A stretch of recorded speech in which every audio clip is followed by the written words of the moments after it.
Bismillahirrahmanirrahim. Alhamdulillah, pagi ini kita lanjutkan kajian dengan membaca Al-Mulakhas fi Syarhi Kitab Tauhid. Kita masuk pada bab Maja'a fil Kuhan wa Nahwihim. Bab tentang masalah dukun dan turunannya. Qala al-musannif rahimahullah, rawa Muslimun fi sahihihi, diriwayatkan oleh Muslim dalam kitab sahihnya. An ba'di azwajin Nabi sallallahu alaihi wasallam, dari sebagian istri Nabi sallallahu alaihi wasallam, dan yang dimaksud adalah Hafsah. Anin Nabi sallallahu alaihi wasallam qala, bahwa Nabi sallallahu alaihi wasallam pernah bersabda, man ata arrafan fas'alahu an syai'in fasaddaqahu lam tuqbal lahu salatun arba'ina yauma. Barang siapa yang mendatangi dukun atau peramal, maka lalu dia bertanya tentang sesuatu, maka kemudian dia benarkan, maka tidak akan diterima salatnya selama 40 hari. Saya ulangi, siapa yang mendatangi dukun atau peramal, kemudian dia bertanya sesuatu dan dia membenarkannya, maka tidak akan diterima salatnya selama 40 hari. Hadis riwayat Muslim dan Ahmad. Wa an Abi Hurairah radhiyallahu anhu anin Nabi sallallahu alaihi wasallam, dari Abu Hurairah radhiyallahu anhu, Nabi sallallahu alaihi wasallam bersabda, man ata kahinan fasaddaqahu bima yaqul, siapa yang mendatangi dukun dan dia membenarkan apa yang dia ucapkan, faqad kafara bima unzila ala Muhammadin sallallahu alaihi wasallam, maka dia kufur terhadap apa yang diturunkan kepada Nabi Muhammad sallallahu alaihi wasallam. Rawahu Abu Dawud wa Ahmad fil Musnad. Wa lil arba'ah, dan diriwayatkan oleh imam yang empat, wal Hakim, juga Al Hakim. Wa qala, di situ Al Hakim mengatakan, sahihun ala syartihima, sahih sesuai dengan syarat Bukhari Muslim. Anin Nabi sallallahu alaihi wasallam, dari Nabi sallallahu alaihi wasallam, man ata arrafan aw kahinan fasaddaqahu bima yaqul faqad kafara bima unzila ala Muhammadin sallallahu alaihi wasallam. Siapa yang mendatangi arraf, peramal, au kahinan atau dukun, dan dia membenarkan apa yang dia ucapkan, maka dia kufur kepada apa yang diturunkan kepada Muhammad sallallahu alaihi wasallam. Juga diriwayatkan oleh Abu Ya'la dalam musnadnya dengan sanad jayyid dari Ibnu Mas'ud radhiyallahu anhu, mithluhu, redaksinya semisal dengan di atas, mauqufan, namun statusnya hadis mauquf, artinya perkataan Ibnu Mas'ud.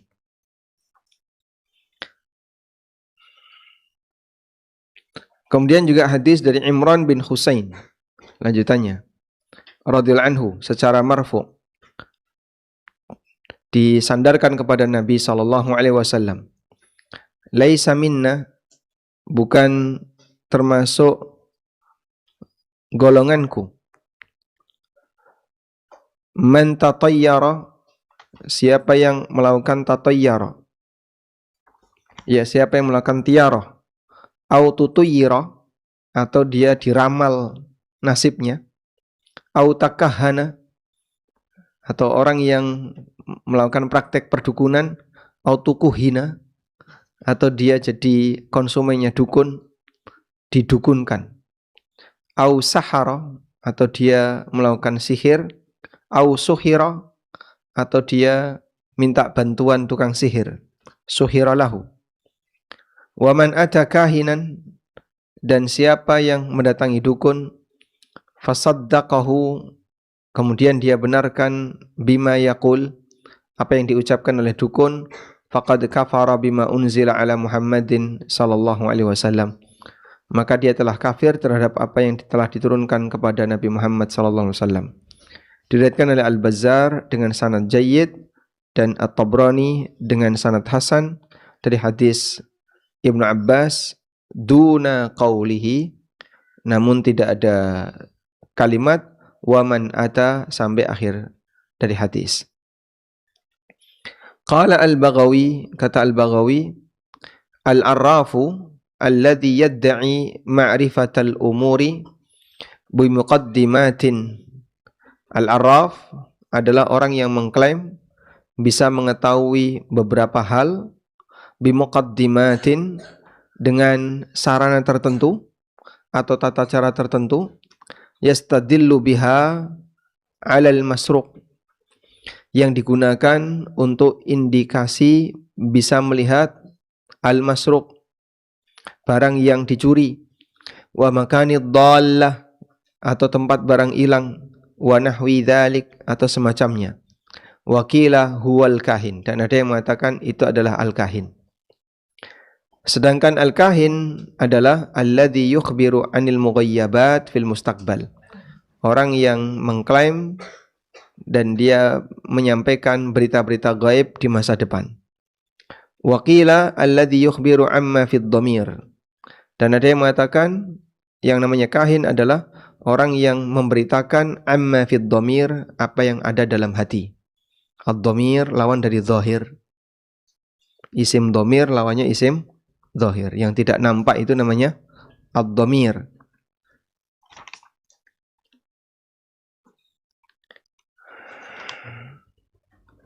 Wa qala Abul Abbas Ibnu Taimiyah. Syekhul Islam Abul Abbas Ibnu Taimiyah mengatakan, al-arraf ismun lil kahin wal munajjim war rammal wa nahwihim mimman yatakallamu fi ma'rifatil umuri bihadhihi turuq.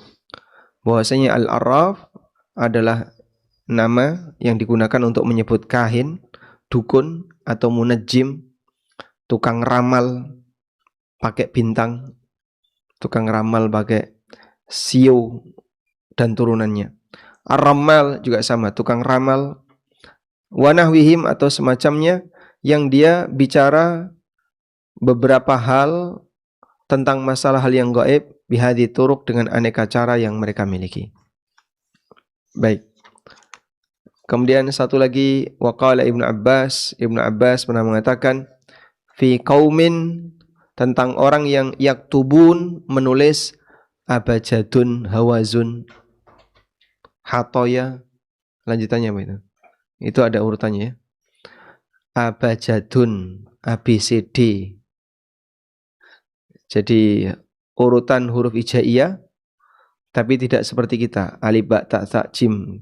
Dia abajadun hawazun. Ya.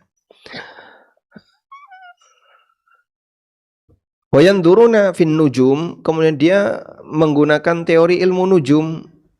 Kata Ibnu Abbas, ma ara man fa'ala dzalika lahu indallahi min khalaq. Menurutku, orang yang melakukan tindakan semacam ini, maka dia nanti tidak punya jatah di sisi Allah. Tidak punya jatah di sisi Allah alias kafir. Karena sebutan ma lahum fil akhirati min khalaq, dia tidak punya jatah di akhirat, itu artinya orang yang keluar dari Islam. Baik. Jadi kalau kita lihat di sini dalil-dalil yang dibawakan oleh Syekh Muhammad bin Sulaiman At-Tamimi, beliau di bagian awal menyebutkan tentang hukum orang yang mendatangi dukun, lalu bertanya kepada dukun dan membenarkannya. Kemudian selanjutnya beliau menjelaskan tentang definisi dukun itu sendiri. Baik. Selanjutnya, apa bedanya perdukunan dengan sihir? Kita sudah bahas sihir, berikutnya kita membahas perdukunan. Apa bedanya perdukunan dengan sihir?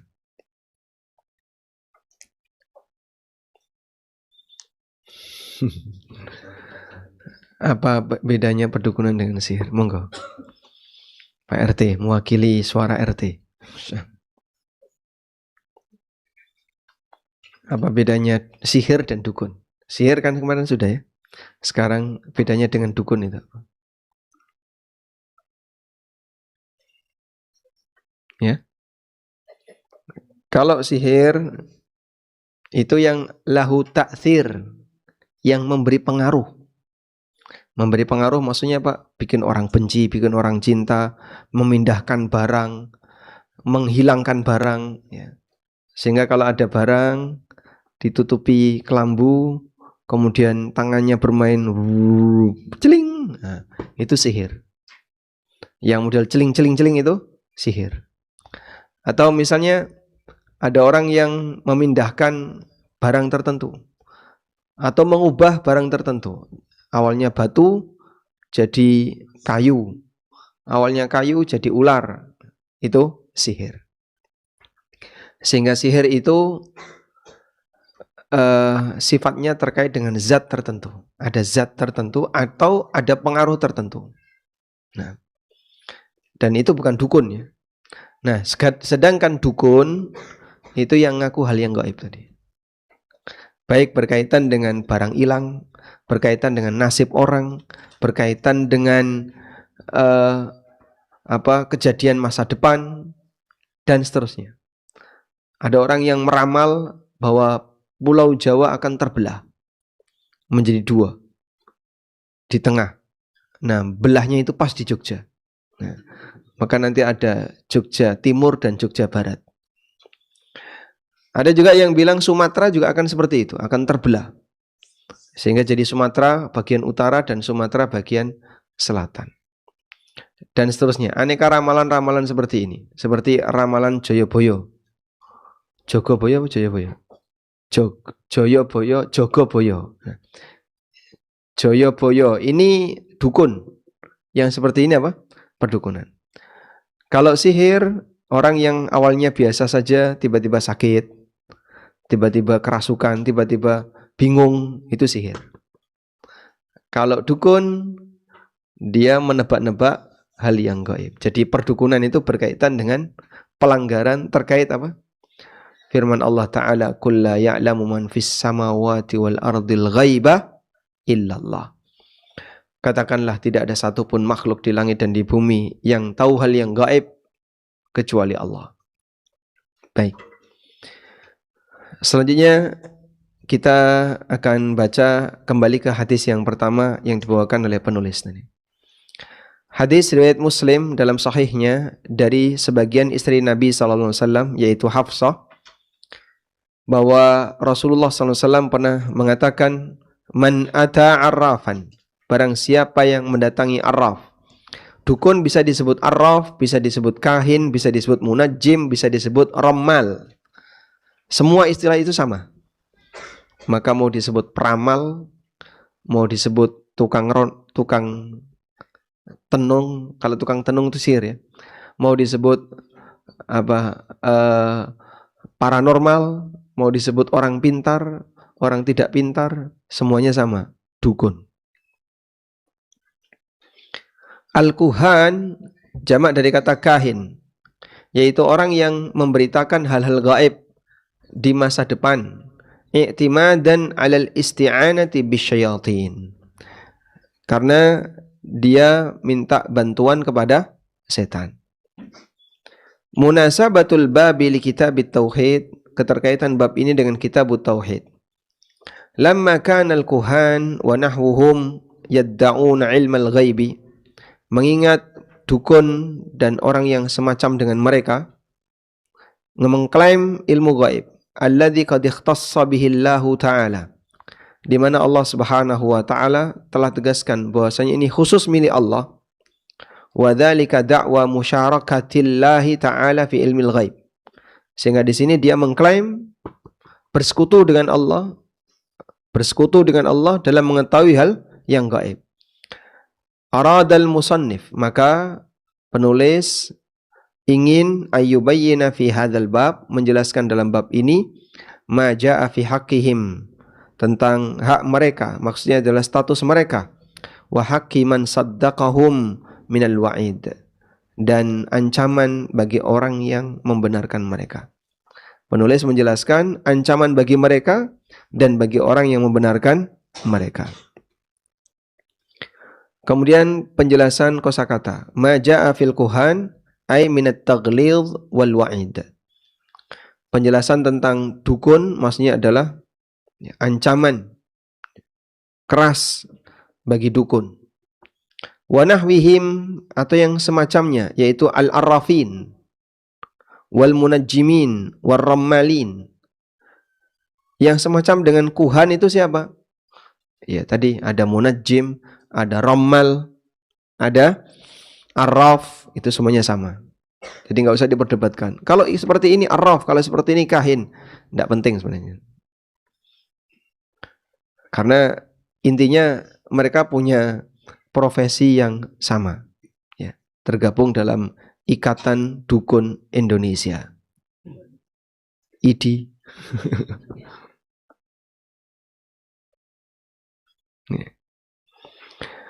Selanjutnya, an ba'di azwadin Nabi sallallahu alaihi wasallam, dari sebagian istri Nabi sallallahu alaihi wasallam. Dan yang dimaksud adalah Hafsah. Lam tuqbal lahu salatun, maka tidak diterima salatnya. Ai la thawaba lahu fiha. Maksudnya adalah tidak ada nilai pahalanya. Walaupun kewajibannya tidak gugur, sehingga yang bersangkutan tetap harus melakukannya. Baik, sekarang kita baca al-ma'na al-ijmali lil hadis. Tafadhali. Bismillah wassalatu wassalamu ala Rasulillah. Qala al-muallifu hafizahullahu ta'ala. Al-ma'na al-ijmali lil hadis yubayyinu sallallahu alaihi wasallam al-wa'id al-mutarattiba ala adh-dhahabi ila al-kuhani wa nahwihim li su'alihim 'anil mughayyabat allati la ya'lamuha illa Allah, anna jazaa'a man fa'ala dhalik hirmanuhu min sawabi salatihi limuddati 40 yawman litalabbusihi bil ma'siyati, wa fi hadha wa'idun syadidun wa nahyun akidun an hadzal fi'li mimma yadullu ala annahu min a'dhamil muharramat. Wa idza kana hadha jazaa'u man atal kahina fa kaifa bi jazaa'il kahini nafsihi. Na'udzu billahi min dzalik wa nas'alul 'afiyata wa nas'aluhul 'afiyah. Munasabatul hadisi lil bab anna fihi an-nahya an ityanil kuhani wa nahwihim wa an tasdiqihim limunafatihi litauhid. Ma yustafadu minal hadis al-awwal al-man'u minadh dhahabi ilal kuhan wa su'alihim 'anil mughayyabat wa tasdiqihim fi dhalika wa annahu kufrun. Ats-tsani tahrimul kahanati wa annaha min akbaril kabair. Fa'idatun man dhahaba ilal kuhani wa lam yusaddiqhum lam tuqbal lahu salatun 40 yawman kama jaa fi dhalikal hadisul akhar. Wa amma man saddaqahum faqad kafara bima unzila ala Muhammadin sallallahu alaihi wasallam. Baik, penjelasan global untuk hadis. Rasulullah sallallahu alaihi wasallam menjelaskan ancaman yang muncul, yang timbul disebabkan karena orang berangkat menuju dukun, pergi ke dukun atau semacamnya untuk bertanya kepada mereka anil mughayyabat, tentang hal-hal gaib yang tidak diketahui kecuali oleh Allah. Dan balasan bagi orang yang melakukan hal ini adalah dia diharamkan untuk mendapatkan pahala salat selama rentang 40 hari. Litalabbusihi bil ma'siyah, karena dia melakukan tindakan maksiat. Wa fi hadza wa'idun syadid, dan di sini terdapat ancaman keras dan larangan yang kuat untuk melakukan praktek semacam ini. Mimma yadullu ala annahu min a'dhamil muharramat, yang ini menunjukkan bahwa perbuatan tersebut adalah a'dhamul muharramat, tindakan haram yang statusnya dosa besar. Dan hilangnya amal itu salah satu indikator perbuatan kekufuran. Nah, di sini yang dinyatakan amalnya tidak diterima salat. Jika salat saja tidak diterima, apalagi amal yang tidak lebih afdal dibandingkan salat. Kalau salat adalah afdalul a'mal, berarti amal yang tidak lebih afdal dibandingkan salat juga tidak diterima. Wa in kana hadza jazaa'u man atal kahina, wa idza kana hadza jazaa'u man atal kahin, jika ini merupakan balasan bagi orang yang mendatangi dukun, fa kaifa bi jazaa'il kahin nafsihi, lalu bagaimana dengan balasan untuk dukunnya sendiri? Na'udzubillahi min dzalik wa nas'aluhu al-afiyah. Kita berlindung kepada Allah dari hal itu dan kita mohon kepadanya keselamatan. Selanjutnya, keterkaitan hadis dengan bab ini. Dalam hadis ini terdapat larangan untuk mendatangi dukun atau semacamnya dan membenarkan mereka limunafati litauhid. Karena ini bertentangan dengan prinsip tauhid. Apa prinsip tauhid di sini? Apa prinsip tauhid yang bertabrakan dengan perdukunan? Ya. Meyakini satu-satunya yang tahu hal gaib adalah Allah. Karena tauhid artinya apa? Mengesahkan Allah. Dan bagian dari bentuk mengesahkan Allah adalah meyakini satu-satunya yang tahu hal gaib hanyalah Allah. Pelajaran dari hadis.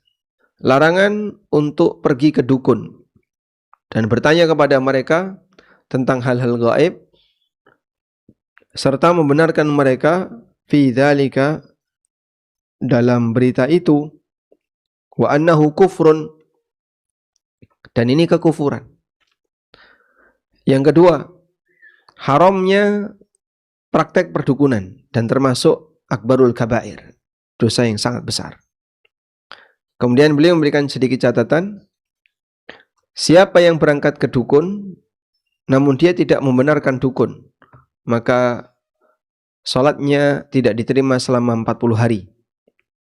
Walaupun tidak membenarkan, cuman datang saja. Kama jaa fi dzalikal hadits al-akhar, sebagaimana disebutkan dalam hadis yang lain. Wa amma man saddaqahum, adapun orang yang membenarkan mereka, faqad kafar bima unzila ala Muhammadin sallallahu alaihi wasallam, maka dia kafir terhadap apa yang diturunkan kepada Nabi Muhammad sallallahu alaihi wasallam. Baik. Selanjutnya, hadis dari Abu Hurairah radhiyallahu anhu, Nabi sallallahu alaihi wasallam bersabda, siapa yang mendatangi dukun, man ata kahinan fasaddaqahu, siapa yang mendatangi dukun dan dia membenarkannya, bima yaqul, terhadap apa yang diucapkan oleh si dukun, faqad kafara bima unzila ala Muhammadin sallallahu alaihi wasallam, maka dia kufur terhadap apa yang diturunkan kepada Nabi Muhammad sallallahu alaihi wasallam. Hadis riwayat Abu Dawud. Coba kita lihat di bawah. Bima unzila ala Muhammadin, yang diturunkan kepada Nabi Muhammad sallallahu alaihi wasallam, ay al-kitab was sunnah. Al-ma'na al-ijmali lil hadis bi riwayatihi, atau dua riwayat, bi riwayataihi. Tafadhali.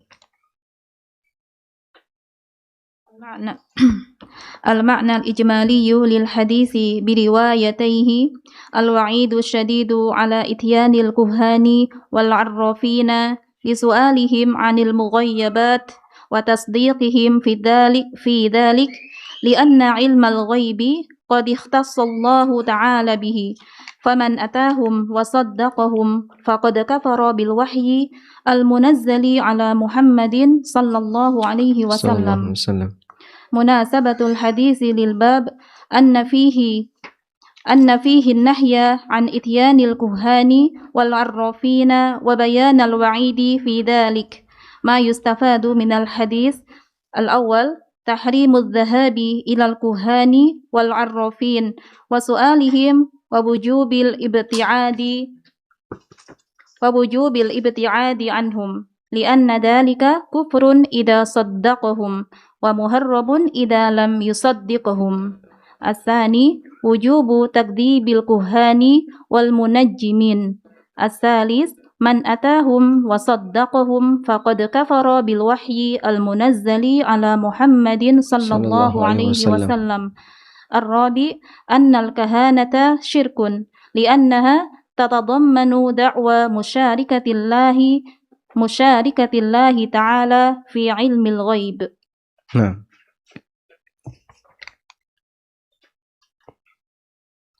penjelasan global dari dua hadis di atas, yaitu hadis Abu Hurairah, terus hadis bawahnya itu hadis riwayat Al-Hakim yang dinyatakan sahih sesuai dengan syarat Bukhari Muslim.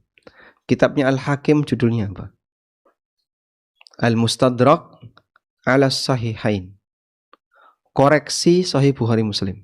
Al-Mustadrak itu artinya koreksi. Koreksi dalam hal ini bisa bentuknya menambahkan yang tidak ada atau mengurangi yang kelebihan.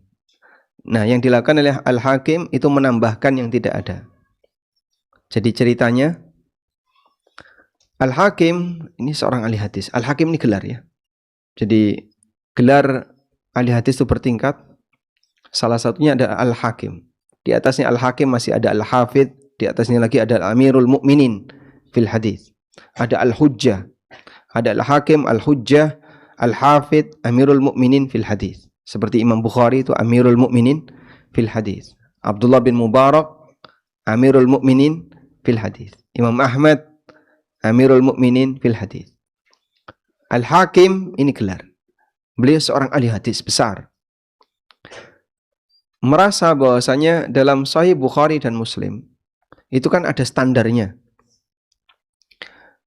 Lalu Al-Hakim merasa masih banyak hadis yang tidak ada dalam Sahih Bukhari Muslim tapi standarnya sesuai Bukhari Muslim. Akhirnya beliau kumpulkan itu. Jadilah kitab Al-Mustadrak ala Sahihain. Koreksi untuk Sahih Bukhari Muslim. Nah, maka seringkali setelah beliau mencantumkan hadis tertentu dikomentari oleh Al-Hakim sahihun ala syartil Bukhari, sahihun ala syarti Muslim, atau sahihun ala syartihima. Sahih sesuai standar Bukhari, sahih sesuai standar Muslim, atau sahih sesuai standar Bukhari dan Muslim. Cuman ternyata penilaian Al-Hakim ini masih menuai banyak kritikan. Akhirnya diteliti oleh Az-Zahabi rahimahullah. Nah, kemudian di situ beliau kasih catatan. Makanya seringkali ada kalimat waqala al-Hakim sahihun ala syartihi, ala syartil Bukhari atau syarti Muslim. Wa wafaqahu Az-Zahabi, dan disetujui oleh Az-Zahabi. Nah, jadi double takhrij. Hakim mentakhrij, Az-Zahabi ikut mentakhrij. Dan kadang Az-Zahabi juga nggak ngasih komentar. Kadang didhaifkan oleh Az-Zahabi. Selanjutnya, penjelasan global dari dua hadis di atas. Terdapat ancaman keras bagi orang yang mendatangi dukun atau al-arraf untuk bertanya kepada mereka anil mughayyabat, tentang hal-hal gaib, dan membenarkan mereka fi dzalika, dalam hal itu. Lianna ilmal ghaibi, karena yang namanya ilmu ghaib qad ikhtassallahu ta'ala bihi, hanya milik Allah semata. Maka siapa yang mendatangi mereka dan membenarkan mereka, berarti dia telah kufur dengan wahyu yang diturunkan kepada Nabi Muhammad sallallahu alaihi wasallam. Munasabatul hadits lil bab, keterkaitan hadis dengan bab ini. Anna fihi nahya, di sana ada larangan untuk mendatangi dukun atau arraf, wa bayanal wa'idi fi dzalika, dan penjelasan ancaman dalam masalah ini. Ma yustafadu minal hadis, pelajaran yang bisa diambil dari hadis, haramnya pergi ke dukun atau arraf dan bertanya kepada mereka, serta wajibnya menjauhi mereka, karena ini merupakan kekufuran jika mereka membenarkannya, dan haram jika mereka tidak membenarkannya.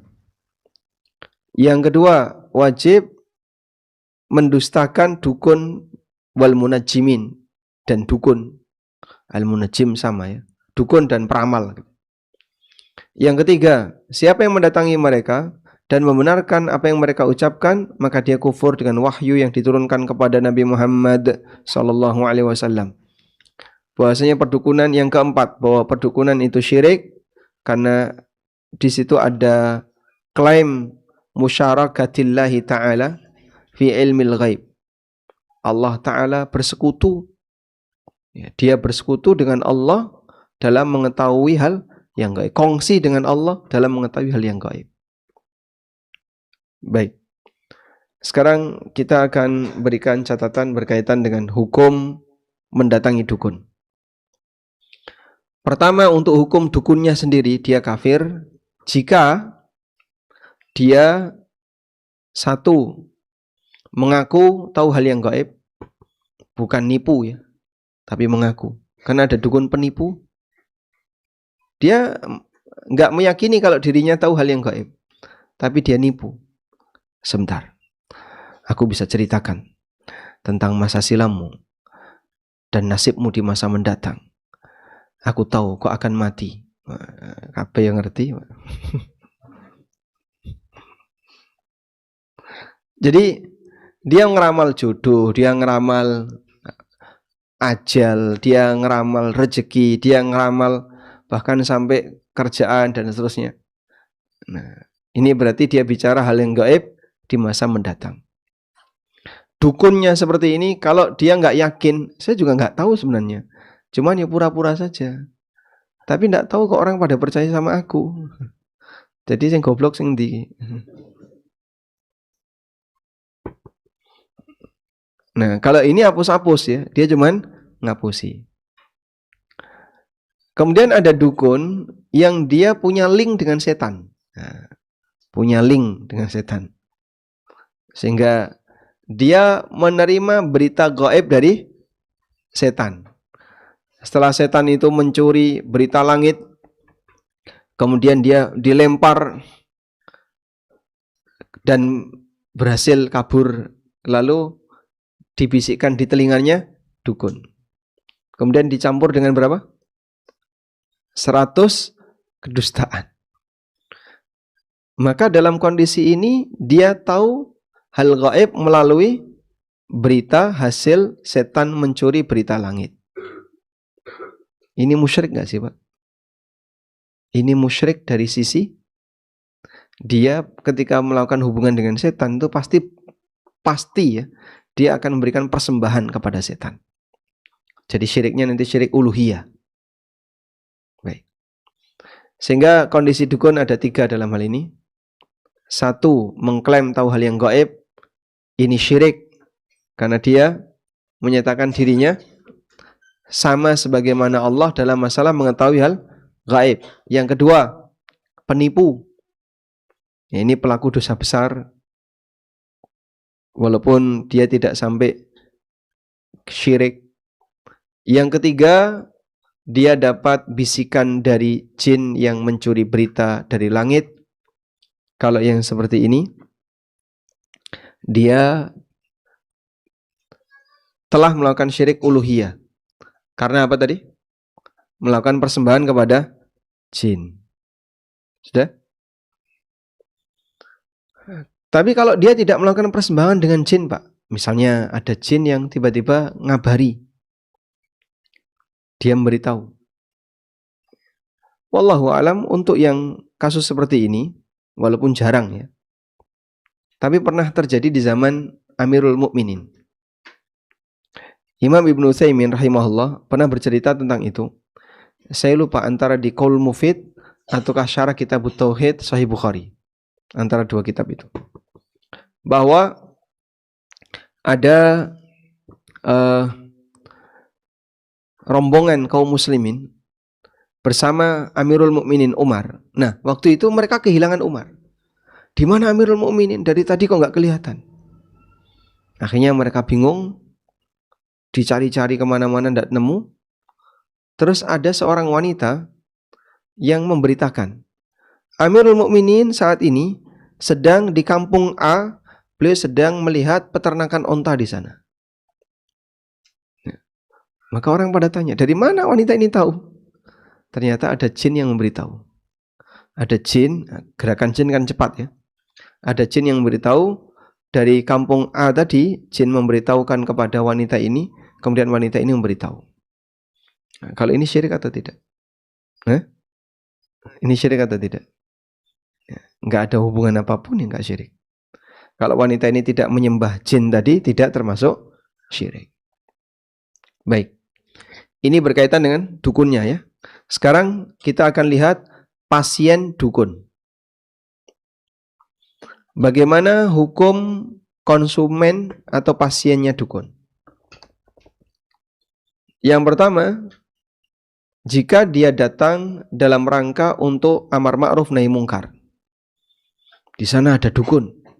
Katanya weruh sak durunge winarah. Pokoknya apapun dia tahu. Ngerti semua bahasa. Nah, coba kita datangi. Didatangi. Dijak bahasa Arab. Kaifa haluk? Inna maqali. Oh. Tanya kaifa haluk kok maqali. Bahasa semut. Ya. Jadi saat dia dia mengklaim tahu ini, kemudian kita datang ke sana dalam rangka untuk amar ma'ruf nahi mungkar. Terus dia diuji. Coba kamu tahu nggak ini jumlahnya berapa? Nih saya megang kerikil nih, jumlahnya berapa? Nah, dia coba untuk nebak. Salah toh. Kayak gini kok ngaku jadi dukun. Sekolah sih. Nah, kalau tujuannya untuk seperti itu, termasuk amal soleh. Dan dulu Nabi SAW pernah melakukan hal itu kepada Ibnu Sayyad. Informasi tentang Ibnu Sayyad itu sudah viral. Sehingga banyak orang yang menganggap Ibnu Sayyad ini manusia sakti. Maka didatangi oleh Nabi SAW. Lalu diuji oleh beliau. Ibnu Sayyad diuji oleh Nabi SAW. Inni khabba'tu laka syai'a. Aku menyembunyikan sesuatu di hatiku. Coba kau tebak. Ibnu Sayyad berusaha untuk menebak. Tuh.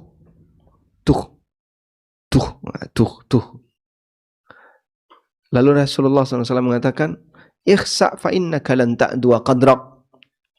Menyingkir wahai orang hina, kau tidak akan mampu untuk melakukan sesuatu melebihi dari kemampuanmu.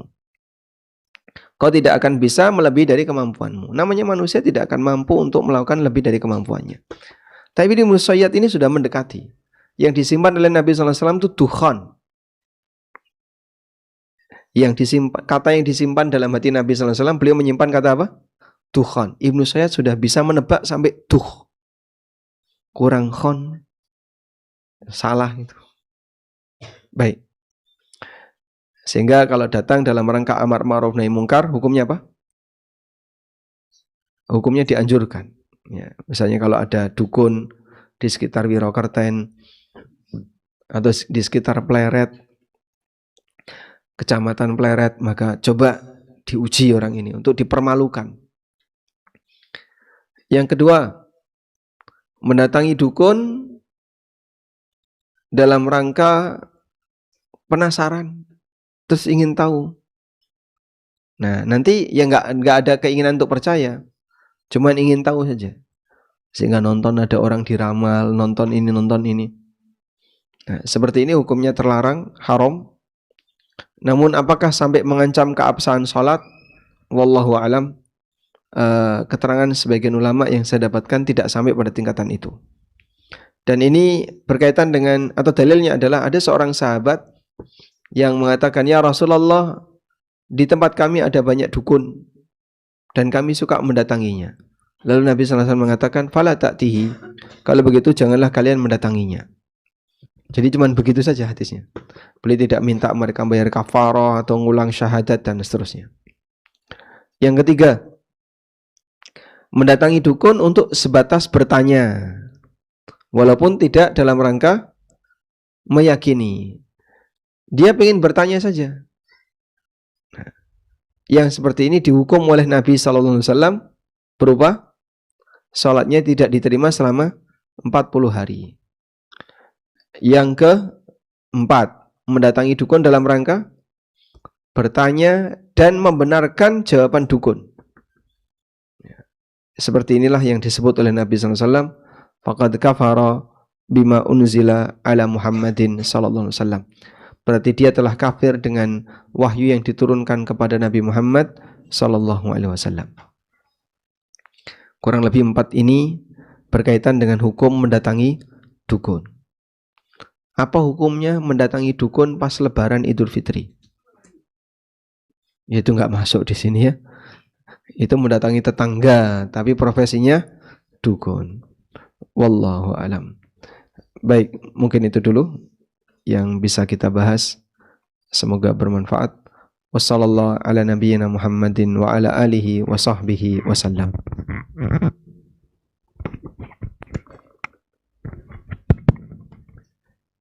Ustaz, jazakumullah atas penjelasannya dari sebagian bab di kitab ini. Izin bertanya Ustaz, saya izin bertanya. Untuk tafsil mengenai hukum kekafiran mendatangi dukun dan tukang ramal di sini, sampai mana Ustaz? Yang sampai kepada kufuran akbar dan hanya sekedar kufur asghar Ustaz. Mohon penjelasan Ustaz. Barakallahu fikum.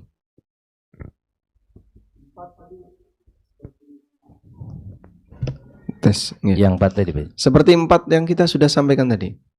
Jadi ada yang hukumannya 40 hari salatnya tidak diterima, ada yang hukumannya sampai kafir kepada Nabi Muhammad SAW, ada yang statusnya perbuatan dosa dan maksiat.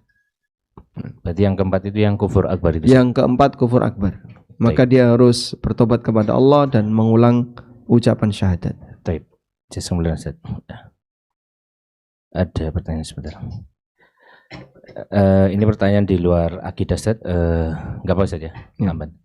Bismillahirrahmanirrahim. Assalamualaikum warahmatullahi wabarakatuh. Waalaikumsalam warahmatullahi wabarakatuh. Afwan Ustaz, izin bertanya. Misal kita membeli tiket kereta api senilai 100.000. Kemudian diajukan pembatalan tiket kereta api sesuai aturan, KAI hanya mengembalikan 75% dari nilai tiket. Namun kalau saat pembelian tiket dengan menambah biaya asuransi Rp5.000 ke perusahaan asuransi, maka tiket akan bisa kembali 100% atau 100.000. Ya. Secara syar'i apakah hal tersebut diperbolehkan? Barakallahu fikum. Lembaga asuransi ini pihak ketiga yang dia nanti akan membackup pembayaran kekurangan. Sehingga misalnya harga tiket senilai 100.000 kembali 75.000, maka sisanya yang 25.000 ditutupi oleh lembaga asuransi. Tapi kalau dia tidak batalkan tiket tadi, dia tidak batalkan, uang 5.000 ini hangus, begitu ya. Berarti dia membayar uang 5.000 untuk mendapatkan kembalian 25.000. Apa ini namanya? Dia store 5.000 tapi dapat 25.000. Namanya riba. Dan itu pun tidak jelas. Karena apakah dia pasti akan membatalkan? Tidak tahu. Bisa membatalkan, bisa tidak. Kalau dia tidak membatalkan, pihak asuransi yang untung. Kalau dia membatalkan, pihak asuransi yang rugi. Dan ini transaksi gharar. Bayar 5.000, tidak jelas apakah nanti membatalkan ataukah tidak. Sehingga mungkin dari 1 juta pengguna KAI, lalu dia beli dan menggunakan asuransi tadi, dalam sehari dia bisa mendapatkan 5 miliar. 1 juta ya. Ada nggak 1 juta itu? Mungkin kalau tambah yang di Jakarta semua ini mungkin 1 juta ada. Dari 1 juta pengguna KAI itu, dalam sehari dia bisa mendapatkan 5M kalau semuanya diasuransikan. Namun yang membatalkan anggaplah 10%. Sehingga dia cuma bayar dari 5M tadi bayar 10%. Itulah keuntungan asuransinya. Tapi yang terjadi di sini adalah akadnya akad gharar plus riba. Sisi ghararnya apa? Bayar 5.000 nggak jelas. Dapat apa nanti? Jaminan pembatalan tiket. Jaminan pembatalan tiket. Nah, jaminan pembatalan tiket kamu akan batalkan. Nggak tahu nanti kalau sewaktu-waktu ada uzur ya saya batalkan. Nah, ketidaktahuan ini menyebabkan transaksi itu jadi gharar. Wallahu a'lam. Ustaz, pertanyaan lanjutan dari pertanyaan pertama Ustaz, apakah jika dia masuk ke dalam kekufuran besar, masuk dalam kufur besar tadi, kufur besar, apakah dia harus mengulang syahadatnya kembali Ustaz? Barakallahu fikum Ustaz. Baik. Orang yang melakukan kufur besar dia harus mengulang syahadat. Nah, tapi apakah harus di depan umum? Tergantung dari bentuk kekufurannya tadi. Kalau dia melakukan kekufuran di hadapan banyak orang, misalnya menyatakan murtad di depan banyak orang, atau dia nyembah berhala, atau pindah agama di depan banyak orang, maka nanti ketika dia masuk Islam harus di depan banyak orang, sehingga yang lain jadi saksi. Tapi kalau kekufurannya kekufuran pribadi, ya, seperti tadi ya, mendatangi dukun, orang lain tidak tahu, atau dia nyembah berhala di dalam gua saat semedi dan bertapa, ya. Terus dia nyembah selain Allah di situ, tidak sampai diketahui oleh yang lain, maka cukup dia bertobat kepada Allah, mengulang syahadat, dan tidak harus di depan umum. Wallahu a'lam. Tapi yang terakhir Ustaz, Bismillahirrahmanirrahim. Assalamualaikum warahmatullahi wabarakatuh. Waalaikumsalam warahmatullahi wabarakatuh. Afwan Ustaz, bagaimana hukumnya orang yang mengantarkan temannya ke dukun, dalam tanda kutip, dukun berkedok Islami? Apakah dukun yang mengantar tersebut juga ikut berdosa dan sholatnya pun tidak diterima selama 40 hari Ustaz? Jazakallahu atas jawabannya. Kalau yang bersangkutan berdosa, iya dia berdosa, karena dia tolong-menolong dalam maksiat. Sebagaimana larangan Allah, wala ta'awanu 'alal itsmi wal 'udwan. Janganlah kamu tolong-menolong dalam dosa dan maksiat. Sehingga dalam posisi ini dia berdosa. Tapi apakah sholatnya yang ngantar ini tidak diterima? Wallahu alam. Kami tidak menjumpai dalil tentang itu. Namun cukuplah dengan dia melanggar firman Allah, wala ta'awanu 'alal itsmi wal 'udwan, sudah menjadi beban bagi dia, karena ini akan menghasilkan dosa. Wallahu a'lam. Tafadhali. Waalaikumsalam warahmatullahi wabarakatuh.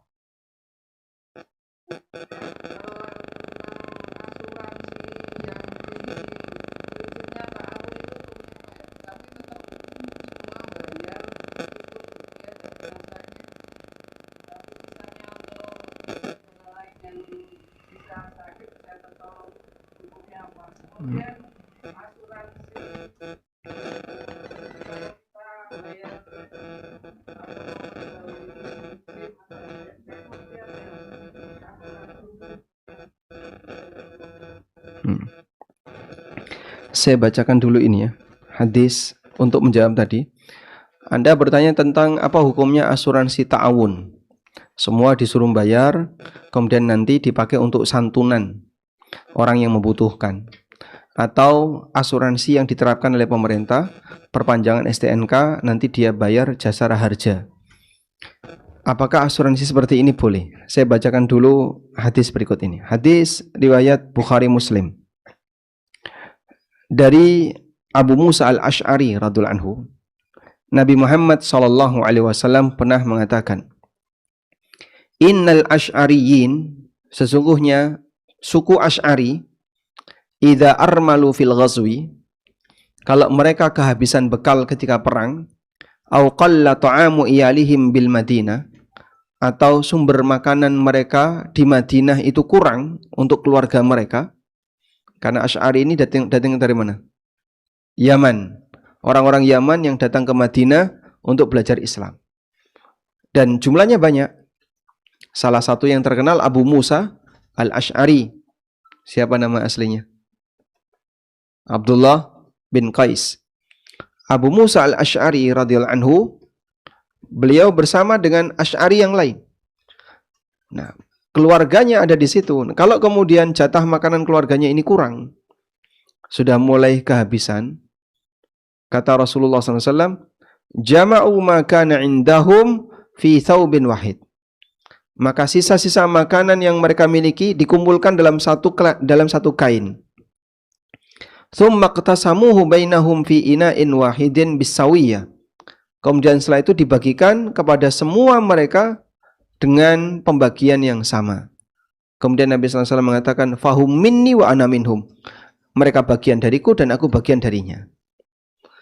Kalau dalam hadis yang lain Nabi SAW ngasih ancaman, laisa minna, bukan bagian dari kami. Kalau di sini Nabi SAW mengatakan, fahum minni wa ana minhum. Kebalikannya ya. Berarti Nabi SAW apa? Setuju, mendukung kegiatan itu. Nah, Hadis ini yang dijadikan alasan berkaitan dengan asuransi sosial atau asuransi ta'awuni tadi. Modelnya gimana sih Pak? Kok itu disebut sebagai asuransi ta'awuni? Ceritanya begini. Ketika orang-orang Asy'ari tadi kekurangan makanan, terus mereka mengumpulkan sisa-sisa makanan yang mereka miliki, berarti iurannya sama atau tidak? Beda. Sehingga ada yang masih punya banyak, ada yang tinggal punya sedikit, ada yang cuma punya sedikit sekali, dan seterusnya. Beda-beda iuran. Sudah? Setelah itu dikumpulin, dicacah-cacah, diremuk rotinya. Setelah remuk jadi kecil-kecil, dibagikan secara merata. Sehingga dalam kondisi ini ada yang nyumbang banyak dapat sedikit, ada yang nyumbang sedikit dapat banyak. Tapi ini disetujui oleh Nabi SAW. Nah, analogi dengan ini adalah kasus asuransi yang sifatnya ta'awuni. Asuransi ta'awuni itu tujuannya murni untuk sosial, tidak ada embel-embel komersil, tidak ada keinginan untuk mengambil untung. Misalnya satu RT berapa kakak? 70. Kita buat kesepakatan, gini saja ya, per kakak per bulan nyumbang 20.000. Untuk apa Pak? Santunan kematian. Semuanya nyumbangnya sama, tapi yang dapat, ada yang dapat, ada yang tidak. Tidak semuanya dapat. Ini seperti tadi, Asy'ari tadi.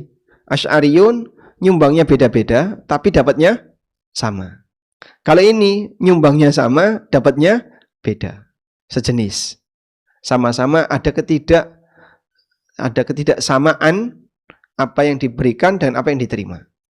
Paham insyaallah? Baik. Dari sinilah kemudian asuransi ta'awuni itu dibangun. Sehingga hasil uang 20.000 tadi dari 70 kakak setiap bulan dikumpulin. Berarti dapat berapa itu? 1,5 juta ya. Misalnya 20.000. 1,5 juta per bulan dikumpulin terus. Nanti kalau ada yang meninggal dikasih santunan senilai misalnya 5 juta per kakak. Kalau nggak meninggal Pak, ya nggak dapat. Kalau nggak mati-mati, nggak ada ya pasti mati. Ya. Berarti yang jumlah anggota keluarganya banyak, badi no Pak. Nek sering mati. Ya.